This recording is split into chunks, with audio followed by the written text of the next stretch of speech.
Hasyim mendadak viral terekam tolak salaman dengan Menteri KKP ARA, ini pengakuan adik Prabowo. Sempat viral videonya beberapa waktu lalu dan ramai di media sosial yakni video Menteri Perumahan dan Kawasan Permukiman, PKP, Marwarar Sirait, ARA, mengajak salaman Ketua Satgas Perumahan Hasyim Joyo Hadikusumo. Dalam video yang beredar itu, dinarasikan Hasyim enggan bersalaman dengan ARA karena gesturnya yang langsung mundur. Video tersebut kemudian viral dan banyak menimbulkan spekulasi terkait hubungan keduanya. Namun Hasyim yang merupakan adik kandung Presiden Prabowo Subianto ini mengiakan bahwa video itu tidak benar alias hoaks. Hasyim menuturkan bahwa narasi dirinya enggan bersalaman dengan ARA adalah hoaks atau kabar tidak benar. Ia mengatakan hubungan antara dirinya dengan ARA juga baik-baik saja dan masih kompak. Itu maaf ya, itu hoaks. Hoaks. Orang Inggris yang standar ngomongnya hoaks.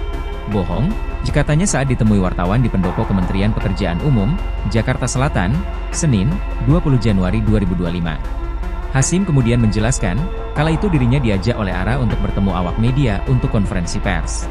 Namun di saat yang bersamaan, dirinya juga dipanggil oleh Presiden Prabowo Subianto untuk berbicara dengan investor Qatar yang ingin menandatangani MOU soal kerja sama pembangunan 1 juta rumah di perkotaan.